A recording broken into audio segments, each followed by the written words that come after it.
और चलिए अब आपको सीधे लिए चलते भोपाल, जहां अंतर्राष्ट्रीय वन मेले का शुभारंभ अवसर है। डॉक्टर सीएम मोहन यादव यहां पर मौजूद हैं। समृद्ध वन खुशहाल जन 11वां अंतर्राष्ट्रीय वन मेला बहुत धन्यवाद माननीय मुख्यमंत्री जी। और अब क्रम है जब हम हाउस ऑफ विंध्य हर्बल्स द्वारा प्रस्तुत विंध्य हर्बल्स वेलनेस किट के औपचारिक विमोचन के साक्षी बनने जा रहे हैं। आग्रह कर रखे हैं मध्य प्रदेश के माननीय मुख्यमंत्री जी और सम्मानीय मंच से इस वेलनेस किट का विमोचन करेंगे। अभी जो लोगो विंध्य हर्बल्स के लोगों का जो अभी शुभारंभ किया गया, अनावरण किया गया, वो माननीय मुख्यमंत्री जी को सौंपा जा रहा है, भेंट किया जा रहा है। माननीय वन मंत्री, राज्य वन मंत्री माननीय मुख्यमंत्री जी को ये लोगो भेंट कर रखे हैं। हमारे मंचासीन अतिथियों को ये लोगो भेंट किया जा रहा है। बहुत बहुत धन्यवाद। और हम सभी की भी करतल ध्वनि इस अवसर को बहुत विशेष बनाएगी। एक बार जोरदार तालियां हम सभी की ओर से देवियों सज्जनों। और अब हम बढ़ रहे हैं आगे की ओर। अब क्रम है जब हम हाउस ऑफ विंध्य हर्बल्स द्वारा प्रस्तुत विंध्य हर्बल्स वेलनेस किट के औपचारिक विमोचन के साक्षी बने। और हम आग्रह करते हैं माननीय मुख्यमंत्री जी से कि इस वेलनेस किट का विमोचन करें। साथ ही हमारा विनम्र आग्रह हमारे सभी मंचासीन अतिथियों से, आप भी सहभागी बने इस वेलनेस किट के विमोचन में। ये वेलनेस किट आयुर्वेदिक गुणों से भरपूर है, जो प्रकृति की उपचारात्मक शक्ति को अपनाते हुए विकसित की गई है। जोरदार तालियां हम सभी की ओर से। वेलनेस किट का विमोचन माननीय मुख्यमंत्री जी के द्वारा किया जा रहा है। मध्य प्रदेश के वनों से प्राप्त शुद्ध और प्राकृतिक घटकों पर आधारित विंद हेयर ऑयल, विंद hair shampoo, body massage oil और भी कई सारे प्रोडक्ट्स इसमें शामिल किए गए हैं। और ये किट पारंपरिक वन आधारित ज्ञान, आधुनिक गुणवत्ता पर आधारित है। आगे की ओर बढ़ते हुए विनम्रता पूर्वक अब हम आग्रह कर रहे हैं माननीय राज्य मंत्री वन एवं पर्यावरण विभाग श्री दिलीप अहिरवार जी से आज के इस अवसर पर अपनी भावनाएं हम सभी के समक्ष प्रस्तुत करें। बोलो भारत माता की, भारत माता की। आज अंतर्राष्ट्रीय वन मेला के शुभारंभ अवसर पर हम सबके बीच में, जिनका सदैव हम सबको मार्गदर्शन और आशीर्वाद मिलता रहता है, ऐसे हमारे मध्य प्रदेश के यशस्वी मुख्यमंत्री आदरणीय डॉक्टर मोहन यादव जी हम सबके बीच में मंच पर उपस्थित हैं। मैं चाहूँगा आदरणीय मुख्यमंत्री जी का करें। हम सबके बीच में वरिष्ठ नेता, हमारे लोकप्रिय विधायक आदरणीय भगवान दास सबनानी जी भी मंच पर उपस्थित हैं। हमारे सम्माननीय किशन सूर्यवंशी जी जो हमारे भोपाल के अध्यक्ष हैं। हम सबके बीच में सम्माननीय अशोक गढ़वाल जी, सम्माननीय अंबाड़े जी, हमारी मैडम आदरणीय डॉक्टर समिता राजौरा जी, सम्माननीय हमारे प्रफुल्ल जी, सामने बैठे हमारे सभी विभाग के अधिकारीगण, सभी पत्रकार साथीगण, उपस्थित दूर दूर से आए सभी जनता जनार्दन और ज्येष्ठ और श्रेष्ठ सभी हमारे भाइयों और मातृशक्ति हमारी माता बहनों, आप सबका मैं बहुत बहुत स्वागत करता हूं, वंदन करता हूं, अभिनंदन करता हूं। निश्चित रूप से ये वन मेला, अंतर्राष्ट्रीय वन मेला 11वां वन मेला है। जिस प्रकार से इस वन मेला का आप देख रहे हैं भव्यता की और दिव्यता दिखाई दे रही है, निश्चित रूप से हमारे माननीय मुख्यमंत्री जी का भी बड़ा इसमें वो रहता है कि इस वन मेला के माध्यम से जिस प्रकार से मध्य प्रदेश के हमारे छोटे लोकल उद्यमियों को बढ़ावा देने का जो उद्देश्य हमारे मुख्यमंत्री जी का है, आज निश्चित रूप से वो दिख भी रहा है। और आने वाले समय पर आपको बता दें कि पिछली बार यहाँ 300 स्टॉल लगी थी, इस बार 350 स्टॉल लगी है। निश्चित रूप से ये कहीं ना कहीं हमारे मुख्यमंत्री जी के मार्गदर्शन में जिस प्रकार से हमारे वन विभाग के अधिकारी काम कर रहे हैं, अलग अलग प्रकार से आपको स्टॉलें मिलेंगी, कई जड़ी बूटियों की स्टॉलें मिलेंगी आपको, हमारे कई डॉक्टर होंगे, कई वैद्य होंगे, अलग अलग हमारे कपड़े की शॉप होंगी, अलग अलग फ्रूटों की शॉप होगी। आप निश्चित रूप से ये वन मेला हम सबके बीच में जो है, हमारा एक ही उद्देश्य है, हमारे माननीय मुख्यमंत्री जी का उद्देश्य है कि मध्य प्रदेश के हमारे लोकल जो छोटे छोटे दुकानदार हैं उनको बढ़ावा मिले, इसका उद्देश्य ये है। और ये उद्देश्य दिख भी रहा है, जिस प्रकार से इस प्रकार की जो व्याकुलता रहती है, मध्य प्रदेश के अंदर जैसी वन मेला आता है, लोगों के अंदर उत्साह रहता है कि वन मेला चालू होने वाला है। हमने तो मुख्यमंत्री जी का भी निर्देश भी हुआ था कि भोपाल में वन मेला होता है। अब दूसरा वन मेला माननीय मुख्यमंत्री जी ने आदेश किया है, उनके मार्गदर्शन में उज्जैन में भी अभी वन मेला लगेगा। निश्चित रूप से हम सबको इसमें शामिल होने का अवसर मिला है और मुझे भी अवसर मिला है, तो निश्चित मैं पुनः आप सभी का बहुत बहुत धन्यवाद देता हूं और आपसे कहता जरूर हूं कि एक एक स्टॉल जरूर देख के जाए, एक एक अलग अलग प्रकार की जड़ी बूटियों की स्टॉल जो आपको कहीं मध्य प्रदेश में नहीं मिलेगी, इस वन मेले में आपको मिलेगी। पुनः आप सभी का मैं बहुत बहुत धन्यवाद करता हूं। जय हिंद, जय भारत, जय मध्य प्रदेश। हार्दिक धन्यवाद माननीय, आपके प्रेरणास्पद उद्बोधन के लिए। आज हमारा मध्य प्रदेश समृद्धि के नए सोपान चढ़ता हुआ, प्रगति के नए द्वार खोलता हुआ, विकास की उर्वरता से नई दिशाएं गढ़ रहा है। जहां परंपरा का मान है वहीं प्रगति की उड़ान है और इस बात को सिद्ध किया है मध्य प्रदेश के माननीय मुख्यमंत्री डॉक्टर मोहन यादव जी ने। माननीय मुख्यमंत्री जी के नेतृत्व में निश्चित ही मध्य प्रदेश ने यह सिद्ध किया है कि आत्मनिर्भरता का मार्ग प्रकृति के संरक्षण से होकर ही जाता है। आप सभी की करतल ध्वनि के बीच में आइए, आग्रह करें मध्य प्रदेश शासन के माननीय मुख्यमंत्री जी से आज के इस विशेष अवसर को और अधिक विशेष बनाएं, हम सभी को अपना आशीर्वचन प्रदान करें। जोरदार तालियां आप सभी की ओर से। और आज निराला की ये पंक्तियां मुखरित होती हैं कि शक्ति दो, उदारता दो, पथ पर चलने की दृढ़ता दो। ऐसे ही व्यक्तित्व की धनी है माननीय मुख्यमंत्री जी। वन मेले के शुभारंभ के अवसर पर, और वन मेला भी अंतर्राष्ट्रीय स्तर का है, मैं मंच पर विराजमान माननीय मंत्री श्रीमान दिलीप सिंह अहिरवार जी, माननीय विधायक श्रीमान भगवान दास सबनानी जी, नगर निगम के सभापति माननीय किशन सूर्यवंशी जी, ACS वर्णवाल जी, सविता राजौरिया जी, PCCF और बाकी आप इस पूरे कार्यक्रम में आयोजित समस्त आगंतुक अतिथिगण, भाइयों बहनों, पत्रकार साथियों, वन मेले का अब भोपाल नहीं पूरे प्रदेश को इंतजार रहता है कब शीतकालीन ये समय आए और लाल परेड ग्राउंड, ये हरा परेड ग्राउंड हो जाए। वन से आच्छादित तमाम प्रकार की गतिविधियों के आधार पर सच में इसका एक अलग पहचान बन जाती है, अलग प्रकार की ये आभा दुनिया। और ये सच है कि इस अंतर्राष्ट्रीय वन मेले का लोगों को इंतजार भी होता है।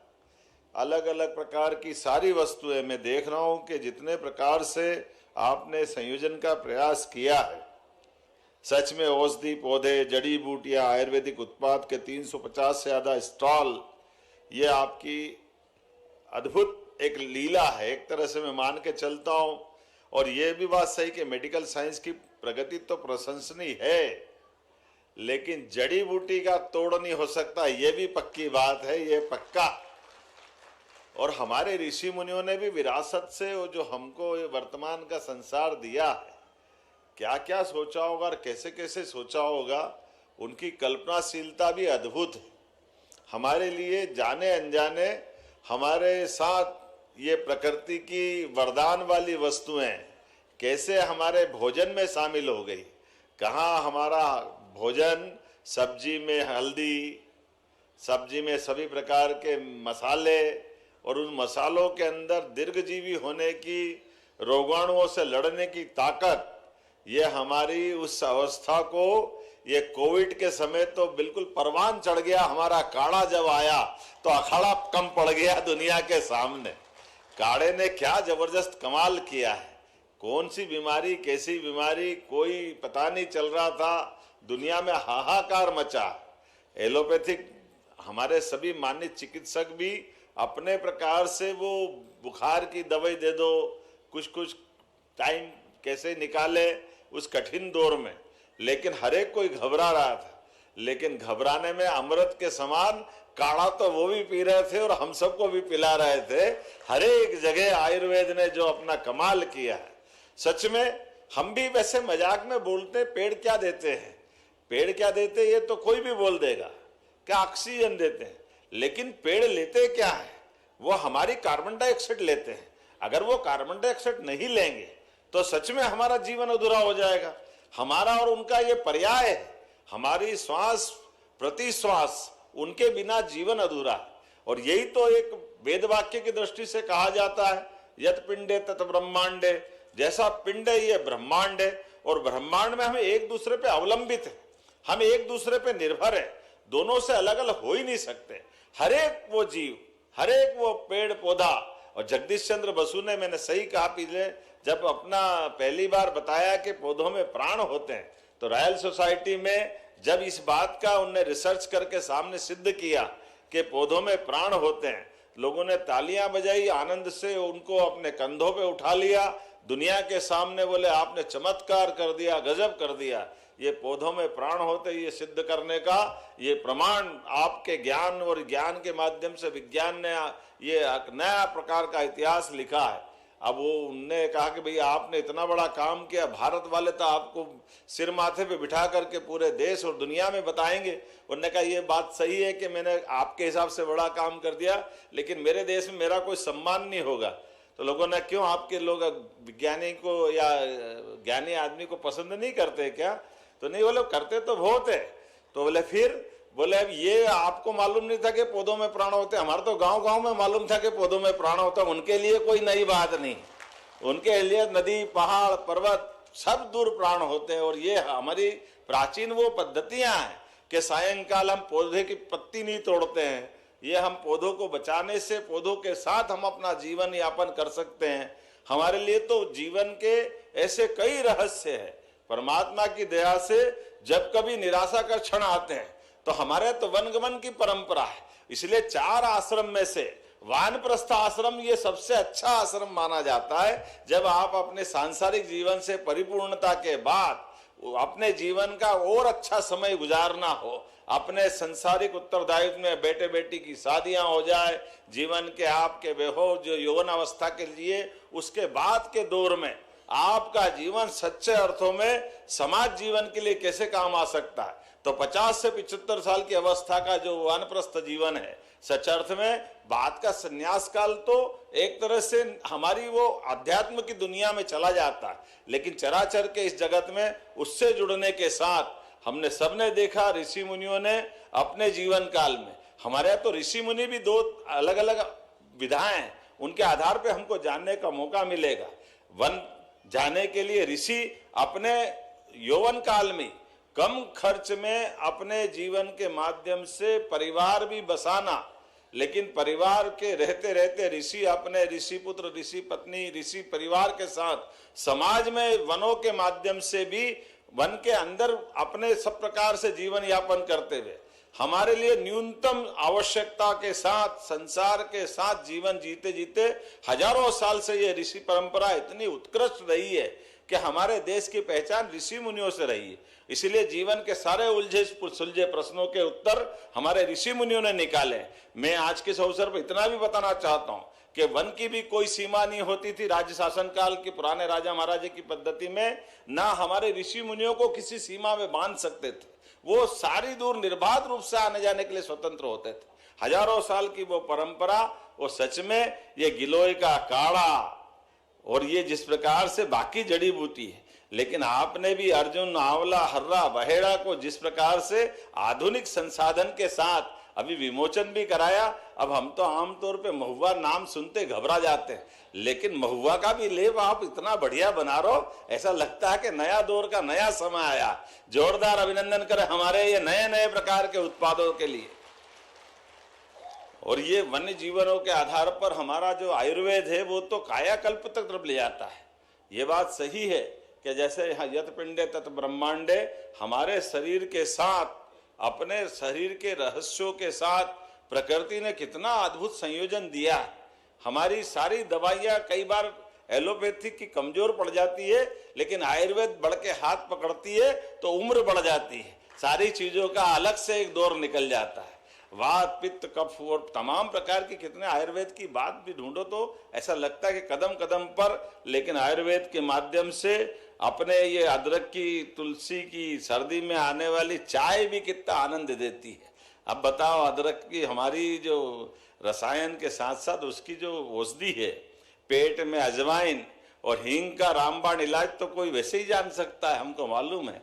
जिस प्रकार का अपना ये घर का किचन कमाल कर देता है, औषधि गुणों से युक्त हमारा काढ़ा और तमाम प्रकार की चीजों को आज का समय तो बाबा रामदेव ने घर घर तक पहुंचा दिया। हमारा ये तमाम आयुर्वेद का खजाना, हमारी वन औषधियों का ये वर्तमान का संसार। और आज के समय में जब दुनिया हमारी तरफ देख रही है तो योग से भी और संयोग से भी, लेकिन एक साथ समेकित रूप से सूर्य नमस्कार से लगा करके हमारी औषधि तक, हमारी जीवन शैली, हमारे जीवन के जीने के साथ साथ प्रकृति के साथ कदम से कदम मिलाने की शैली, ये अद्भुत है।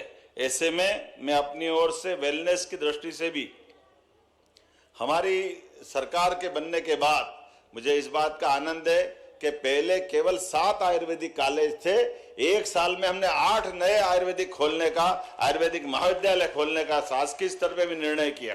प्राइवेट पे तो हम बढ़ ही रहे हैं, लेकिन वेलनेस सेंटर के आधार पर, हमारी तमाम प्रकार की वन औषधियों के आधार पर, ये हमारी संपदा, हमारी वन समितियों के माध्यम से समय बदल रहा है। कितने प्रकार से काम चल रहा है, क्या क्या काम चल रहा है। मैं बधाई देना चाहता हूं, आपने भागीदार बना करके वो सारी चीजें जोड़ने का प्रयास किया है। ऐसे में इस मेले में 10 विभाग द्वारा वन्य प्राणी, इको टूरिज्म, आयुष, औषधि, पौधे, अनुसंधान, जैव विविधता इत्यादि की प्रदर्शनियां भी लगाई है। और 50 से ज्यादा स्टॉल में 50-80 आयुर्वेदिक डॉक्टर और 100 पारंपरिक वैद्य भी अपनी सेवा देने को तैयार है। और इस मेले में पहली बार ट्राइबल आर्ट, अकाष्ठी वनोपज प्रसंस्करण का जीवंत प्रदर्शन किया जा रहा है।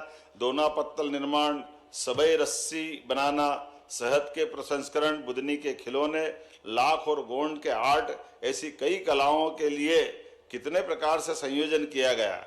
और मेले के अंदर फूड जोन में भी 26 स्टॉल लगाए गए, जिसमें बांधवगढ़ के गोंडी व्यंजन, अभी तो मैंने खाए नहीं, लेकिन सुन के पानी आ रहा, मुंह में मजा आ रहा है, अपने आप में इतना बढ़िया बनता।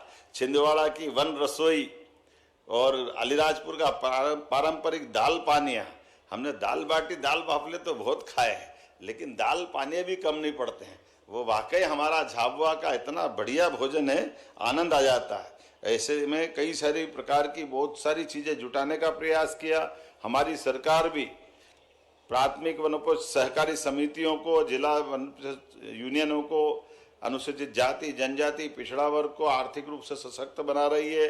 और वैसे तेंदुपत्ता से लेकर कई जगह हमने बोनस के आधार पर हमारे वन्य आधारित जो ये समिति के लोग हैं या तेंदुपत्ता संग्रह के, उनको मदद के लिए कदम बढ़ाएं। आज 32 लघु वनोपज की न्यूनतम समर्थन मूल्य 25% की वृद्धि ये ट्राइफेड के माध्यम से की जा रही है। मैं एक बार फिर अपनी ओर से इसलिए भी बधाई देना चाहता हूं, जहां मैं बात कर रहा हूं वहां रातापानी अभयारण्य बार-बार लिख के दे देते हैं। ये डॉक्टर विष्णु श्रीधर वाकणकर हमारा अभयारण्य है, जोरदार अभिनंदन करें। भोपाल का ये हमारा टाइगर भी, अब टाइगर रिजर्व पार्क भी बहुत अद्भुत ऊंचाई हासिल कर रहा है। उसी प्रकार से माधव नेशनल पार्क भी उसी प्रकार से जरा ये नवा है। और सागर जिले में अब भीमराव अंबेडकर अभयारण्य, श्योपुर में जहानगढ़ अभयारण्य की स्थापना, चीते हमारे परिवार बढ़ाते बढ़ाते गांधी सागर तक पहुंच गए। और हमने अगला इसी जुलाई तक का टारगेट 2026 में नौरोदही अर्थात रानी दुर्गावती के नाम पर जो अभयारण्य बनेगा, जहाँ एक साथ टाइगर, चीता, तेंदुआ, ये सब प्रकार से हमारा वन समृद्ध होगा। ये हमारा अपने आप में बड़ा संकल्प भी है।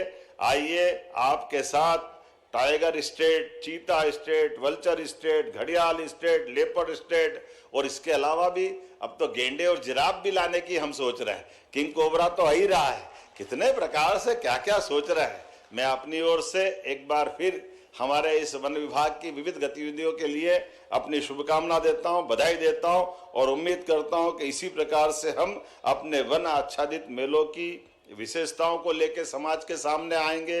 वेलनेस के आधार पर हमारे आयुर्वेद को भी समृद्ध करेंगे और हर प्रकार से हमारे वन्य प्राणी के साथ साथ वन्य गांवों के अंदर रहने वाले या बाकी सभी प्रकार के लोगों को आर्थिक रूप से भी समृद्ध बनाएंगे। और सशक्त प्रधानमंत्री के नेतृत्व में सशक्त भारत और सशक्त मध्य प्रदेश बनेगा। जोरदार अभिनंदन माननीय मोदी जी के लिए भी। सच में मोदी जी ने आयुर्वेद को इतना बढ़ाया और आयुर्वेद को इतना अपनाया भी है, वो हमारे लिए आदर्श भी है। और आज के इस दौर में, आज के इस समय में सब प्रकार से भारत के अंदर इन सारी गतिविधियों को बढ़ाने के लिए मोदी जी का आशीर्वाद मध्य प्रदेश को सदैव मिलता रहता है। मेरी अपनी ओर से एक बार फिर आप सबका वंदन, अभिनंदन और मेले के शुभारंभ की मैं घोषणा करता हूं। बहुत बहुत बधाई। भारत माता की। हार्दिक धन्यवाद माननीय मुख्यमंत्री महोदय। और निश्चित ही माननीय मुख्यमंत्री जी के व्यक्तित्व में शक्ति भी है, उदारता भी, और विकास पथ पर चलने की अदम्य दृढ़ता भी। एक बार जोरदार तालियों के माध्यम से माननीय मुख्यमंत्री जी का धन्यवाद ज्ञापित करें कि ऐसा सक्षम सबल नेतृत्व हम सभी को मिला है। और अब आगामी क्रम में बढ़ते हुए हम आग्रह कर रहे हैं प्रधान मुख्य वन संरक्षक एवं प्रबंध संचालक डॉक्टर सविता राजौरा जी से आज के इस कार्यक्रम में माननीय मुख्यमंत्री जी को स्मृति चिन्ह भेंट करें। साथ ही हमारा आग्रह डॉक्टर सविता राजौरा जी से ही हमारे अन्य सभी मंचासीन अतिथियों को स्मृति चिन्ह भेंट करें। और आज विंध्य हर्बल्स वेलनेस की जो किट का विमोचन अभी अब से कुछ देर पूर्व हुआ, उस पर आधारित एक शॉर्ट वीडियो फिल्म हमारे पास है कि किस तरह से विंध्य हर्बल्स का ये वेलनेस हमारे लिए वरदान साबित होगा। ये किट, आइए मिलकर देखते हैं ये वीडियो। देश के वनों में प्रकृति केवल संसाधन नहीं, उपचार और संतुलन की परंपरा है।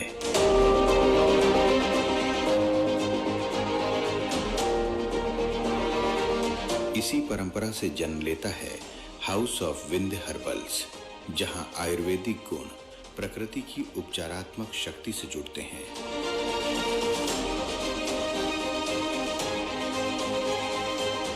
प्रकृति से प्राप्त, आयुर्वेद से प्रमाणित, जन कल्याण के लिए समर्पित विंध्य हर्बल्स। बहुत बहुत धन्यवाद, हार्दिक धन्यवाद माननीय मुख्यमंत्री जी। निश्चित ही माननीय मुख्यमंत्री के आगमन से इस कार्यक्रम को और अधिक भव्यता और गति मिली।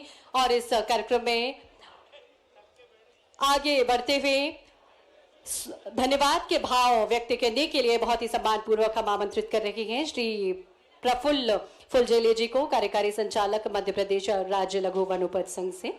कृपया आज के अवसर पर आभार प्रदर्शन करें। धन्यवाद। अंतर्राष्ट्रीय वन मेला 2025 में आज के उद्घाटन कार्यक्रम के मुख्य अतिथि हमारे प्रदेश के माननीय मुख्यमंत्री डॉक्टर मोहन यादव जी, माननीय राज्य मंत्री वन एवं पर्यावरण श्री दिलीप अहिरवार जी, आदरणीय भगवान दास सदनानी जी, आदरणीय किशन सूर्यवंशी जी, हमारे नगर अध्यक्ष, आदरणीय अपर मुख्य सचिव वन श्री अशोक बर्णवाल जी, प्रधान मुख्य वन संरक्षक एवं वन प्रमुख श्री वीएन अंबाड़े जी, आदरणीय प्रबंध संचालक मध्य प्रदेश राज्य लघु वनोपज संघ डॉक्टर सविता राजौरा जी, मंचासीन सभी महानुभाव, मध्य प्रदेश शासन वन विभाग के सभी अधिकारीगण, कार्यक्रम के आयोजनकर्ता अधिकारीगण, कर्मचारीगण, प्रिंट एवं इलेक्ट्रॉनिक मीडिया एवं यहाँ उपस्थित सभी नागरिकों का मैं तहे दिल से शुक्रिया अदा करता हूँ, आभार व्यक्त करता हूँ जिन्होंने अपना बहुमूल्य समय निकालकर हमारे इस मेला कार्यक्रम में उपस्थिति दर्ज की। एक बार पुनः बहुत बहुत धन्यवाद। जय हिंद, जय भारत, जय मध्य प्रदेश।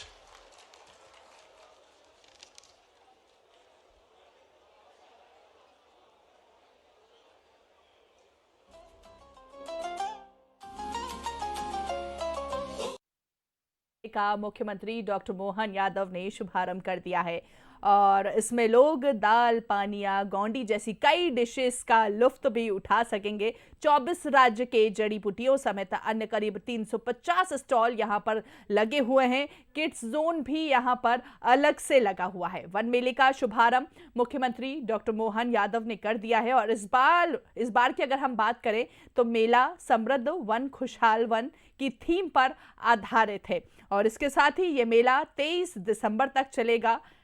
मेले में 350 स्टॉल जो हैं वो लगाए गए हैं।